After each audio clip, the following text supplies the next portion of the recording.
الحمد للہ وکفی وسلام علی عبادہ الذین اصطفی اما بعد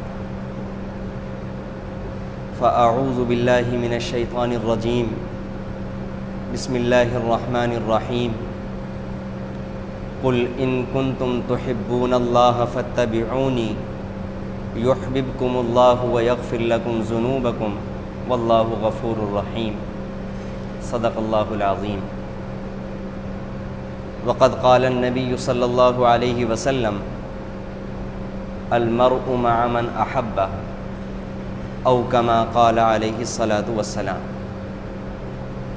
اللہم صلی علی سیدنا محمد وعلی آل سیدنا محمد وبارک وسلم۔ صلی اللہ علی النبی الامی صلی اللہ علی النبی الامی۔ واجب الاحترام بزرگوں، قابل قدر دینی اور ایمانی بھائیوں، اور بہت ہی ادب و احترام کی مستحق میری ماں اور بہنوں، آپ بھی اللہ رب العزت سے دعا کریں، میں بھی اللہ رب العزت سے دعا کروں کہ اللہ رب العزت اپنے فضل و کرم سے جمعے سے پہلے کی اس مبارک مجلس کو میرے اور آپ کے دین اور دنیا دونوں کے نفع کا ذریعہ بنا دے۔ قبل اس کے کہ میں بات شروع کروں، ایک اہم بات کی طرف آپ بھی توجہ کریں اور میں بھی توجہ کروں، اور وہ یہ کہ جمعے سے پہلے کا یہ سننا اور سنانا، اس کو ہم ایک رسم نہ بنائیں۔ اللہ کے نبی علیہ الصلاۃ والسلام کے صحابہ کی زندگی میں اگر ہم غور کریں، جن کے بارے میں اللہ کے نبی علیہ الصلاۃ والسلام نے ارشاد فرمایا اصحابی کالنجوم بأیہم اقتدیتم اہتدیتم، میرے سارے صحابہ ستاروں کے مانند ہیں، ان میں سے جس کے بھی راستے پر چلو گے، جس کی بھی پیروی کر لو گے، ہدایت یافتہ ہو جاؤ گے۔ تو ان کے بارے میں حدیث شریف میں ایک جملہ آتا ہے، وہ یہ کہ صحابہ کرام قرآن کریم کی 10 آیتیں اللہ کے نبی علیہ الصلاۃ والسلام سے سنتے تھے، اور پھر 11ویں آیت اس وقت تک اللہ کے نبی علیہ السلام سے نہیں لیتے تھے جب تک ان 10 آیتوں کو سن کر یاد کر لیتے تھے، ان کے معنی اور ان کے مفہوم کو سمجھ لیا کرتے تھے، اور اس کے بعد اس پر عمل کر لیا کرتے تھے۔ اللہ کرے کہ اس کا ذرہ ہمیں نصیب ہو جائے، اس کے کچھ ذرات ہمیں نصیب ہو جائیں تو ہماری زندگی بن جائے۔ تو جمعے سے پہلے کی اس مجلس کو میں اور آپ رسم نہ بنائیں۔ حقیقت یہ ہے کہ اس زمانے میں جتنا زیادہ کہا جا رہا ہے اور جتنے زیادہ دینی باتوں کو عام کیا جا رہا ہے، تاریخ یہ بتاتی ہے کہ اس سے پہلے دور میں دین کا اتنا کام اور دین کی اتنی نشر و اشاعت اس درجے میں اور اس اعتبار سے شاید نہیں ہو پائی۔ لیکن اس کے باوجود نتیجے کے اعتبار سے اگر نتیجے کے اوپر غور کیا جائے تو نتیجہ بالکل صفر نظر آتا ہے۔ اس کی وجہ صرف اور صرف یہ نظر آتی ہے کہ ہم جب کوئی بھی کام کرتے ہیں، ایک بہت بڑے اللہ والے، ہندوستان کے ایک بہت بڑے بزرگ اور بہت بڑے اللہ والے مولانا منظور صاحب نعمانی رحمۃ اللہ علیہ فرمایا کرتے تھے کہ ہمارے یہاں کے لوگوں کا مسئلہ بدنیتی نہیں ہے بلکہ بے نیتی ہے۔ یعنی ان کے کہنے کا مقصد یہ تھا کہ ہمارے یہاں اکثر لوگ بری نیت نہیں کرتے بلکہ وہ بغیر نیت کے ہی اکثر کاموں کو کرتے ہیں۔ تو ہمارا مسئلہ یہ ہے کہ ہم ہر کام کو جس طرح سے کرنا چاہیے تھا اس طرح سے نہیں کر پاتے، اور جب وہ کام اس طرح سے نہیں ہو پاتا تو پھر اس کے اوپر اس کے جو اثرات مرتب ہونے چاہیے تھے وہ نہیں ہو پاتے۔ تو اس لیے اس مجلس کے اثرات اور کسی بھی دینی مجلس کے اثرات صرف میرا ہی مسئلہ نہیں ہے، بلکہ جہاں کہیں بھی میں اور آپ دینی باتیں سنیں اور اللہ رب العزت ہمیں بار بار یہ موقع نصیب فرمائے، تو وہاں پر ہر مرتبہ ہمیں یہ عہد کرنا ہے اور ان باتوں کو سننے سے پہلے اپنے بارے میں تصور کر لینا ہے کہ میں بالکل خالی ذہن آدمی ہوں، میں بالکل لا علم آدمی ہوں، میرے پاس کسی بھی قسم کا کوئی علم نہیں ہے، اور جو بھی علم قرآن کی روشنی میں میرے سامنے بیان کیا جائے گا اس بات کو میں اپنے کانوں کے راستے سے لے کر دل میں اتاروں گا۔ جس دن ہم نے اپنے دل کے اندر اس بات کو اتار لیا اور یہ سوچنے کے بعد ہم نے دینی مجلسوں کے اندر شریک ہونا شروع کر دیا، تو اللہ کے گھر میں بیٹھ کر آپ کی خدمت میں عرض کر رہا ہوں کہ اسی دن سے ہماری زندگی کے اندر تبدیلی آنی شروع ہو جائے گی۔ چنانچہ بات لمبی نہ ہو جائے، میں اپنے اصل مقصد کی طرف رجوع کرتا ہوں، اور چند باتیں مجھے آپ حضرات کی خدمت میں بہت آہستہ آہستہ اور بہت مختصر انداز میں ذکر کرنی ہے۔ تو ہم سب مل کر اللہ کے گھر میں عہد کریں، اور خواتین اپنے گھروں سے عہد کریں کہ جو بھی بات کہی جائے گی ان باتوں کے اوپر 100% ہم ارادہ کریں کہ انشاءاللہ عمل کریں گے، اور ابھی سے عمل کریں گے،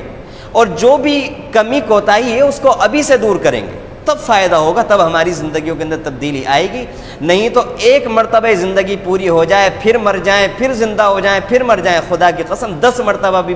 زندہ ہو کر مر جائیں تب بھی کوئی تبدیلی نہیں آنے والی۔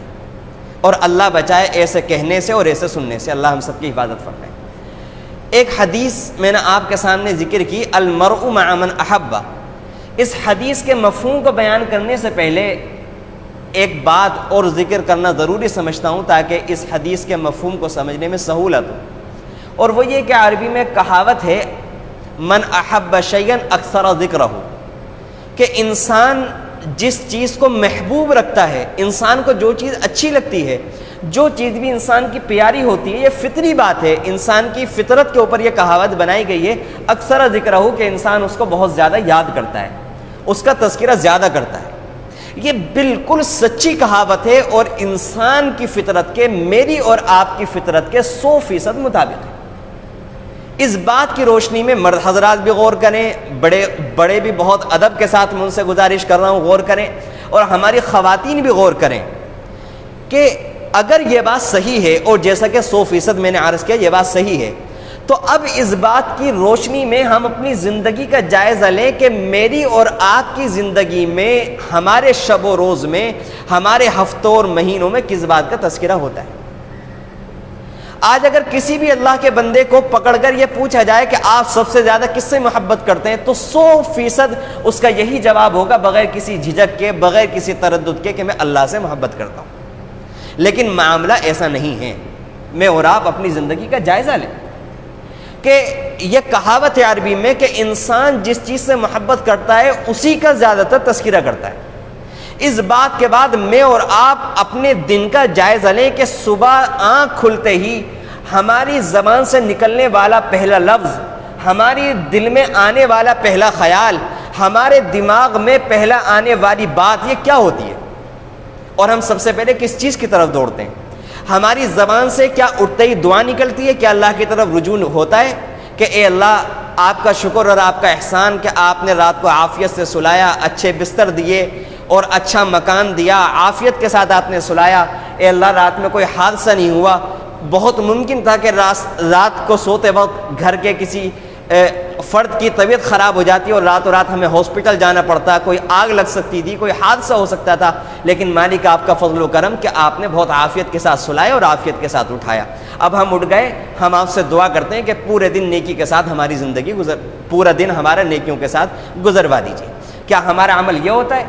یا ہمارا عمل سیدھا اٹھتے ہی سب سے پہلا مرحلہ یہ ہوتا ہے کہ جو بھی ہمارا کاروبار ہے تو سب سے پہلے جس سے ہمارا کاروبار متعلق ہے، جس کے ساتھ مل کر ہم کاروبار کر رہے ہیں، سب سے پہلے ہم اٹھتے ہی نہ دعا پڑھیں نہ اللہ کا شکر ادا کریں، فوراً فون نکال کر اس سے بات کریں اور یہ کہیں کہ بھئی آج کیا معاملہ ہے۔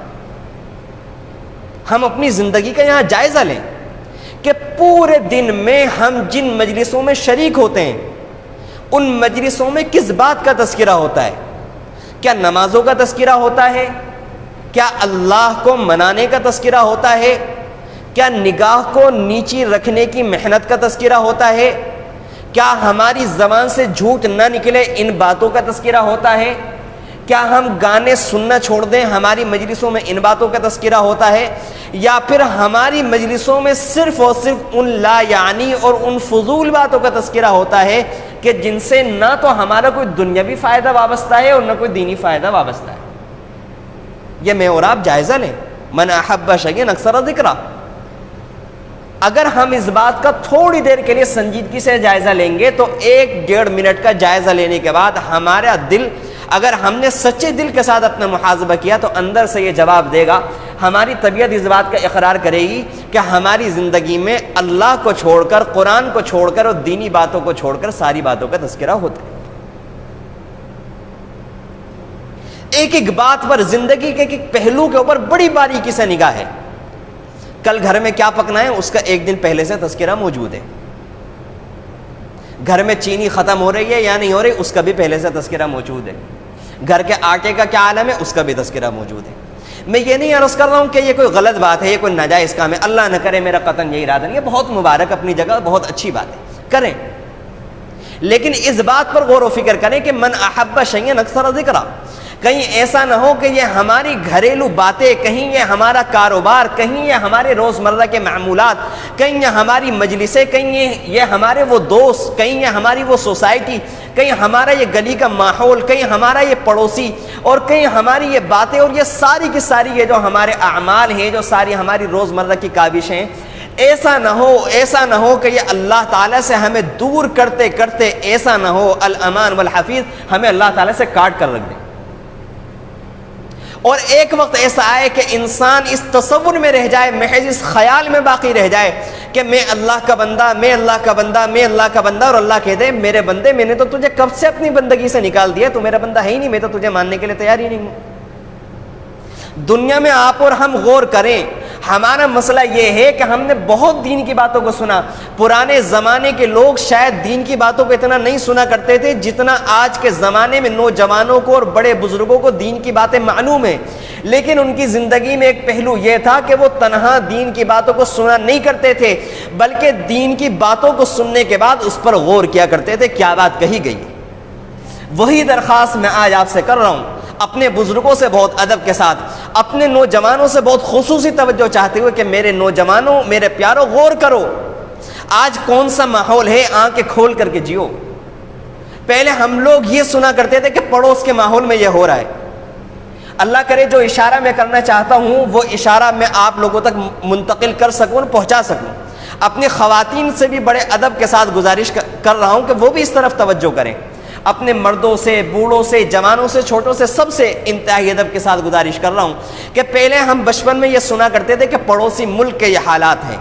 اس کے اوپر اپنا دکھ ظاہر کیا کرتے تھے. اور آج اگر ہم بلا مبالغہ اس پر تبصرہ کریں تو نوبت یہاں تک پہنچ چکی ہے کہ پڑوسی ملک کو چھوڑ دیں، شہر کو چھوڑ دیں. آج ہم اگر ایمانداری سے جائزہ لیں تو یہ کہنے کے اوپر مجبور ہو جائیں گے کہ اپنے پڑوس کے حالات کے اوپر غور کریں. آج یہاں تک پہنچ چکی کہ ہر 2-4 گھر چھوڑنے کے بعد، اگر اللہ کا بندہ غور کرے تو ہر 2-4 گھر چھوڑنے کے بعد اس کو ایسا گھر نظر آ جائے گا کہ جس کے حالات نہایت بد سے بدتر ہوتے جا رہے ہیں. لیکن اس کے باوجود میری اور آپ کی زندگی کا جو عالم ہے، وہ جو زندگی جس مقام پر آج سے 10 سال، 20 سال، 30 سال پہلے تھی دین کے اعتبار سے، وہ وہیں پر ہے، وہاں سے ٹس سے مس ہونے کے لیے تیار نہیں ہے. دین کے اعتبار سے، دنیا کے اعتبار سے جہاں تک معاملہ ہے تو دنیا کے اعتبار سے بہت ترقی ہے، بہت ترقی، بے انتہا ترقی ہے. ہر اللہ کا بندہ اور اللہ کی بندی اپنی حیثیت سے بڑھ کر ترقی کرنے کی کوشش کر رہا ہے اور کر رہی ہے. اگر ایک انسان کے پاس آج کے مہینے میں 10,000 روپے کا موبائل ہے تو وہ آنے والے 4-5-6 مہینے میں جب موبائل بدلے گا تو اس کی کوشش یہ ہوگی کہ میں 20,000 روپے کا موبائل لوں، کیونکہ 10 کا تو میں نے پچھلی مرتبہ لیا تھا. اور اگلی مرتبہ یہ کوشش ہوگی کہ اب کی مرتبہ 25 اور 30,000 کا لوں، چاہے اس کی انکم ابھی اتنی ہی ہے. دنیا کے اعتبار سے اگر اس کا مکان آج ایسا تھا تو کل کوشش ہے کہ ویسا ہو، آج اس کا پہننا ایسا تھا تو کل ویسا ہو، آج اس کا کھانا ایسا تھا تو کل ویسا ہو. بہت مبارک، بہت مبارک، اپنی جگہ بہت مبارک اور بہت اچھی بات. لیکن کیا دین ہی ایسا ناکارہ اور نکما رہ گیا ہے ہمارے لیے، الامان والحفیظ، کہ دین میں کوئی ترقی نہیں ہوگی؟ میں بہت سارے اللہ کے بندوں کو دیکھتا ہوں، آپ بھی دیکھتے ہوں گے. مجھے کسی کی تحقیر مقصود نہیں ہے، یہ ممبر اس مقصد کے لیے نہیں بنایا گیا کہ یہاں سے کسی کی تحقیر کی جائے گی. صرف اور صرف ایک درد ہے، ایک اصلاح کا ارادہ ہے جو اللہ تعالیٰ نے دل کے اندر ڈالا ہے. اللہ کرے کہ میں اس کے اندر سچا ہوں، اور اگر سچا نہیں ہوں تو آپ لوگ مجھے دعا دیں، آپ میرے حق میں دعا کریں کہ اللہ تعالیٰ مجھے سچا بنا دے. کتنے سارے میں اپنے بڑوں کو دیکھتا ہوں اور میری کہنے کی ہمت نہیں ہوتی اپنے بڑوں سے کہ میں کس طرح سے ان سے ایک بات کہہ سکوں. کتنے سارے میں لوگوں کو دیکھتا ہوں کہ 20 سال 30 سال نماز پڑھتے ہوئے ہو گئے، لیکن جو ان کا غلط طریقے سے کھڑا ہونا تھا آج تک وہی غلط طریقے سے کھڑا ہونا. جس طریقے سے رکوع غلط طریقے سے کرتے تھے آج بھی اسی طریقے سے غلط ہو رہا ہے۔ 20 سال 30 سال گزرنے کے بعد آج تک کبھی کسی اللہ کے بندے کو میں یہ نہیں دیکھتا کہ کوئی میرے پاس یہ حاجت لے کر آتا ہو کہ آپ میری نماز دیکھ لیں ایک مرتبہ کہ میری نماز کا کھڑے ہونے کا انداز کیا سنت کے مطابق ہے، کیا میرا رکوع سنت کے مطابق ہے۔ ہاں اس کے علاوہ دنیاوی اغراض اور دنیاوی مقاصد لے کر، دنیاوی پریشانی اور الجھن لے کر شاید کوئی دن ایسا نہیں گزرتا جس میں لوگ نہ آتے ہوں کہ ہم بہت زیادہ مقروض ہو گئے، اس کے لیے کوئی دعا بتا دیں، ہماری گھر میں یہ پریشانی آ گئی اس کے لیے کوئی وظیفہ بتا دیں، یہ والا مسئلہ ہے اس کے لیے کوئی دعا بتا دیں۔ یہ سب باتیں ٹھیک ہے، اپنی بہت اچھی جگہ، اپنی جگہ بہت مبارک، لیکن دین کے ساتھ میں اور آپ کیا کر رہے ہیں؟ یہاں رک کر ہم اپنی زندگی کا جائزہ لیں۔ وہی بات من احب شیئا اکثر ذکرہ۔ اگر چند منٹوں میں نے جو مختصر انداز میں آپ کے سامنے بات عرض کرنے کی کوشش کی، تو شاید ان تمام تفصیلات کو سننے کے بعد اگر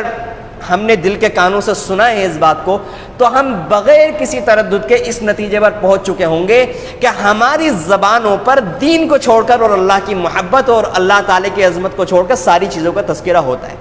تو شاید مجھے اس بات کے کہنے میں اب کوئی تردد نہیں کرنا چاہیے کہ جب تذکرہ دنیا کا ہوتا ہے اور دنیا کی چیزوں کا ہوتا ہے تو پھر ہمیں محبت بھی دنیا وما فیہا سے ہی زیادہ ہے۔ اللہ کے نبی علیہ الصلوۃ والسلام کی ایک حدیث سنیں اور اللہ کے واسطے دل کے کانوں سے سنیں۔ اللہ کے نبی علیہ الصلوۃ والسلام فرماتے ہیں کہ اللہ سے محبت کی علامت، اگر کوئی انسان، کوئی اللہ کا بندہ، کوئی اللہ کی بندی، کوئی بڑا چھوٹا یہ دیکھنا چاہے کہ مجھے واقعی اللہ سے محبت ہے یا یہ شیطانی وسوسہ ہے،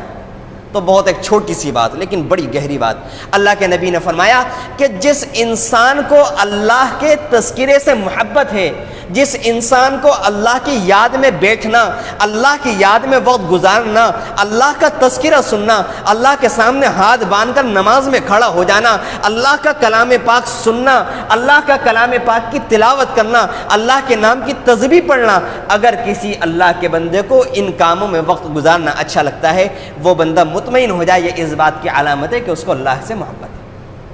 اور اگر کسی انسان کو اللہ کے تذکرے میں بیٹھنا بار پڑتا ہے، اس کے اوپر مشکل گزرتا ہے، گراں گزرتا ہے اس کی طبیعت پر، یا بظاہر اس کے اوپر گراں نہیں گزرتا لیکن وہ ایسی مجلسوں میں شریک نہیں ہو پاتا اور اس کو ایسا محسوس ہوتا ہے کہ شاید میری مصروفیات تو ایسی ہیں کہ میں ان تذکروں میں نہیں بیٹھ سکتا، اور وہ اپنے آپ کو مستغنی سمجھتا ہے، وجہ کوئی بھی ہو، اگر ان مجلسوں سے، ان چیزوں کے تذکرے سے دوری ہے، تو اللہ کے نبی علیہ الصلوۃ والسلام نے فرمایا کہ جو اللہ کے ذکر سے دور، وہ اللہ کی محبت سے دور اور اللہ کی ذات سے دور۔ جس کے دل میں اللہ کے ذکر کی محبت ہے وہ یہ مان لے کہ اس کے دل میں اللہ کی محبت ہے، اور جس کے دل میں اللہ کی طرف کے ذکر کی طرف سے بغض ہے تو اس اللہ کے بندے کو یہ مان لینا چاہیے کہ اس کے دل میں اللہ رب العزت کی طرف سے بھی صرف یہی نہیں کہ محبت ہے، بلکہ حدیث کے الفاظ ہیں کہ اللہ کی طرف سے بغض ہے۔ اللہ حفاظت فرمائے، اللہ حفاظت فرمائے، اللہ ہم سب کی حفاظت فرمائے۔ اس کے بعد اللہ کے نبی علیہ الصلوۃ والسلام کی اس روایت کو سنیں، اور میں اپنی بات کو سمیٹنے لگا ہوں وقت کی قلت کی وجہ سے۔ اللہ کے نبی علیہ الصلوۃ والسلام نے فرمایا المرء مع من احب، کہ انسان کو جو محبوب ہوتا ہے، انسان جس سے محبت کرتا ہے، قیامت کے دن اللہ تعالیٰ اس بندے کو انہی لوگوں میں شامل فرما دے۔ بس میں نے دو باتیں آپ حضرات کے سامنے ذکر کی، موٹی موٹی اس کو لوٹا دوں۔ ایک تو یہ بات کہ ہم اپنی زندگی کا جائزہ لیں کہ ہماری زبان پر اور ہماری زندگی میں کس چیز کا تذکرہ رہتا ہے۔ جس چیز کا تذکرہ رہتا ہے یہ ہماری اس بات کی علامت ہے کہ ہمارے دل میں وہی بسی ہوئی ہے اور ہمارے دل میں اسی کی محبت ہے۔ اور دوسری بات اللہ کے نبی علیہ الصلوۃ والسلام نے فرمایا المرء مع من احب۔ اس حدیث کا پس منظر بھی تھوڑا سا میں آپ لوگوں کو سنا دوں کہ ایک مرتبہ اللہ کے نبی علیہ الصلوۃ والسلام کے پاس ایک صحابی آئے اور یہ عرض کرنے لگے اللہ کے نبی علیہ الصلوۃ والسلام قیامت کب آئے گی، متی الساعہ، قیامت کب واقع ہوگی؟ اللہ کے نبی علیہ الصلوۃ والسلام نے ایک جملہ فرمایا اور اس کے بعد ارشاد فرمایا کیا تم نے قیامت کی کوئی تیاری بھی کر لی ہے؟ یہ اللہ کے نبی علیہ الصلوۃ والسلام نے سوال کا جواب نہیں دیا، پھر بات لمبی سے لمبی ہو جاتی ہے، اگر اسی کو تفصیل سے بیان کیا جائے پھر 200 منٹ چلے جائیں گے۔ بس ایک جملہ یہاں پر عرض کرنا ضروری سمجھتا ہوں کہ سوال کا جواب یہ تھا کہ اس وقت قائم ہوگی، لیکن اللہ کے نبی علیہ السلام نے سوال یہ کیا کہ کیا تم نے قیامت کی تیاری کر لی؟ یہ ہماری بہت بڑی اصلاح اس جملے سے ہوتی ہے کہ آج ہم میں سے ہر انسان اس بات کی تحقیق میں لگا ہوا ہے کہ ابھی تو قیامت بہت دور ہے یا قیامت کب آئے گی، ان باتوں کے تذکرے ہماری زبانوں پر ضرور مل جاتے ہیں، لیکن اللہ کے نبی نے فرمایا کہ ان باتوں کے تذکرے فضول ہیں، اس سے کچھ نہیں ہونے والا، کام کی بات یہ ہے کہ تم تیاری کتنی کر رہے ہو قیامت کے لیے، یہ سوال اللہ کے نبی نے فرمایا۔ تو ان صحابی نے جواب دیا، اللہ کے نبی تیاری تو کچھ نہیں کر پایا، لیکن ہاں اتنی بات ضرور ہے کہ میں اللہ اور اس کے رسول سے محبت کرتا ہوں۔ اللہ کے نبی علیہ الصلوۃ والسلام نے فرمایا کہ بس ٹھیک ہے، پھر کافی ہے، المرء مع من احب، کیونکہ انسان کو قیامت کے دن اللہ ان کے ساتھ شامل فرما دے گا جن کے ساتھ وہ محبت کرتا ہے۔ یعنی اگر تم مجھ سے محبت کرتے ہو، سچی محبت کرتے ہو، وہ والی محبت کرتے ہو جو اللہ تعالیٰ کے یہاں قابل قبول ہے، وہ والی محبت نہیں جو میرے اور آپ کے دل میں ہے، جو ایک طرف کی محبت ہے، جو ون وے جس کو کہا جائے کہ ایک طرف کی محبت ہے، کہ ہم نے خود فیصلہ کر لیا کہ اللہ سے ہمیں محبت ہے، اللہ کے نبی سے محبت ہے، اللہ اور اللہ کے نبی اس محبت کو قبول کرتے بھی ہیں یا نہیں، اور ان کی نظر میں وہ بندہ محبت کرنے والا آتا بھی ہے یا نہیں، محبت کرنے والوں کے زمرے میں شامل ہے بھی یا نہیں، ہم نے کبھی اس کے اوپر غور نہیں کیا۔ تو اللہ کے نبی علیہ الصلوۃ والسلام نے جب یہ جملہ فرمایا تو حدیث میں آخر میں یہ جملہ آتا ہے کہ صحابہ کرام نے فرمایا کہ ہمیں اسلام کے بعد سب سے زیادہ جو خوشی ہوئی وہ اللہ کے نبی علیہ الصلوۃ والسلام کے اس جملے پر ہوئی کہ اللہ کے نبی نے فرما دیا کہ انسان جس سے محبت کرتا ہے قیامت کے دن اللہ تعالیٰ ان لوگوں میں اس کو شامل فرما دے گا۔ کیونکہ ہمیں اس بات کی بڑی فکر رہا کرتی تھی کہ اللہ کے نبی کا کتنا بلند مقام ہے، آپ سید الاولین والآخرین، سید الانبیاء، کہاں آپ کا مقام ہوگا، اور ہم دنیا میں تو اللہ کے نبی علیہ الصلوۃ والسلام کا دیدار کر لیتے ہیں، لیکن قیامت کے دن جنت میں ہم اس نعمت عظمیٰ سے محروم ہو جائیں گے۔ تو اس حدیث کے ذریعے سے اللہ کے نبی علیہ الصلوۃ والسلام نے خوشخبری سنا دی صحابہ کرام کو، اور صحابہ کرام کے بعد اس وقت سے لے کر آج کے دور تک کے مسلمانوں کو، اور آج کے دور سے لے کر کے قیامت تک کے مسلمانوں کو، تمام بزرگوں کو، بڑوں چھوٹوں کو، مرد و عورتوں کے لیے خوشخبری ہے کہ ہم نے اللہ کے نبی علیہ الصلوۃ والسلام کو ان آنکھوں سے نہیں دیکھا،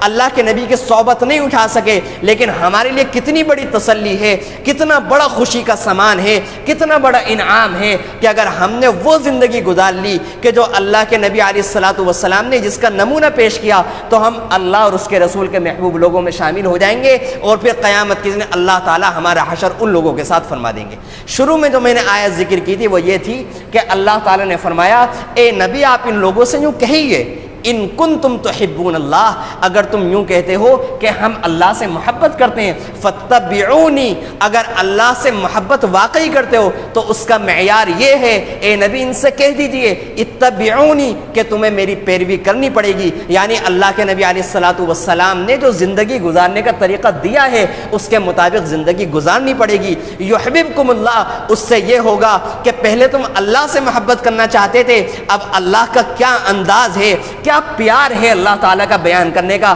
اللہ تعالیٰ نے یوں نہیں فرمایا کہ پھر تم اللہ کے محبوب بن جاؤ گے، بلکہ اللہ تعالیٰ یوں فرماتے یحببکم اللہ، کہ اگر تم میرے محبوب کی سنتوں کے مطابق عمل کرو گے، اگر میری محبوب کی سنتوں کو سجا لو گے تو اللہ تعالیٰ تم سے خود محبت فرمانے لگیں گے۔ وَيَغْفِرْ لَكُمْ ذُنُوبَكُمْ، تمہاری ساری کوتاہیوں کو، غلطیوں کو معاف فرما دیں گے۔ واللہ غفور الرحیم، اللہ تعالیٰ بڑے ہی غفور الرحیم، بڑے بخشنے والے، بڑے ہی رحم کرنے والے ہیں۔ آخر میں ایک روایت سنا کر اپنی بات کو ختم کرتا ہوں کہ اللہ کے نبی علیہ الصلوۃ والسلام نے ایک حدیث مبارک میں فرمایا کہ جب ایک بندہ مسجد میں مستقل آتا جاتا رہتا ہے، یعنی مسجد سے اس کا تعلق باقی رہتا ہے، ایک نمازی ہوتا ہے، اور بیچ میں وہ کسی وجہ سے آنا چھوڑ دیتا ہے، اس کے بعد جب پھر وہ دوبارہ آتا ہے تو اللہ تعالیٰ اپنے بندوں سے اتنا پیار فرماتے ہیں کہ اللہ تعالیٰ کو حدیث میں آتا ہے اس وقت اتنی خوشی ہوتی ہے جس طرح گھر میں کسی باپ کا کوئی بچہ کھو جائے، کسی بیوی کا شوہر گم ہو جائے اور اس کے بعد اچانک وہ آ جائے، تو جتنی خوشی اس بیوی کو ہوگی، جتنی خوشی اس اولاد کو دیکھ کر ماں اور باپ کو ہوگی، اتنی خوشی رب العالمین کو اپنے اس بندے کو دیکھ کر ہوتی ہے۔ آج ہم کچھ وقت پہلے مسجدوں سے روک دیے گئے، لیکن اللہ کے فضل و کرم سے اب جب آئے ہیں تو اللہ تعالیٰ کی اس حدیث کے مطابق رحمت متوجہ ہے، اور اللہ تعالیٰ اپنے بندوں کو اس حال میں دیکھ کر خوش ہوتے ہیں۔ کیا ہی بہترین نظارہ بن جائے اور کیا ہی خوش حالی کی اور مبارک زندگیاں ہماری ہو جائیں کہ اگر ہم جو جمعے کے اندر برکتیں ہمارے چہروں کے اوپر ظاہر ہوتی ہیں، ہمارے اعمال سے ظاہر ہوتی ہیں، جو شوق اور رغبت ظاہر ہوتا ہے، کیا ہی نورانی ماحول ہو جائے اگر یہی شوق ہماری زندگیوں میں مستقل نظر آنے لگے، اگر ہم نمازوں کے پابند ہو جائیں، اگر ہم اپنی زندگی اللہ کے حکم کے مطابق گزارنے لگیں، بس ایک عہد کی ضرورت ہے۔ ایک بزرگ فرماتے ہیں کہ انسان کے اور اللہ کے راستے میں جو حائل ہے، بس یہ 6 فٹ کا جسم حائل ہے۔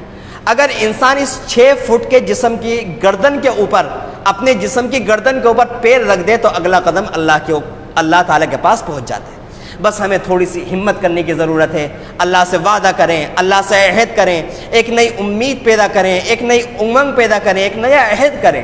پرانا جو ہو گئے اس کو بھول جائیں، اللہ تعالیٰ سے آج سچے دل سے یہ بات کہنے کی کوشش کریں، دل میں عہد کریں کہ اللہ جو کچھ ہو گیا اس پر معاف فرما دیجیے، رب کریم معاف فرما دیجیے، ہمیں معاف فرما دیجیے۔ ہمیں ایک نیا عہد کریں کہ اللہ آج کے بعد نماز نہیں چھوڑیں گے، ہمیں نمازی بنا دیجیے۔ وہ زندگی جو آپ چاہتے ہیں، ہم گزارنا چاہتے ہیں لیکن نہیں گزار پاتے شیطان کے بہکاوے میں آ کر، رب کریم اب تک جو بھی چوکے ہوئی ہیں آپ معاف فرما دیجیے۔ ہمارے بوڑھوں کو معاف فرما دیجیے، جوانوں کو معاف فرما دیجیے، بچوں کو معاف فرما دیجیے، خواتین کو معاف فرما دیجیے، سب کو معاف فرما کر ایک نئی زندگی نصیب فرما دیجیے، وہ والی زندگی جو آپ کے مطابق ہو، جو آپ کی رضا والی ہو۔ رب کریم ہمارے گناہوں کو معاف فرمائے، ہماری خطاؤں کو درگزر فرمائے، ہماری چھوٹی بڑی تمام کوتاہیوں کو معاف فرمائے۔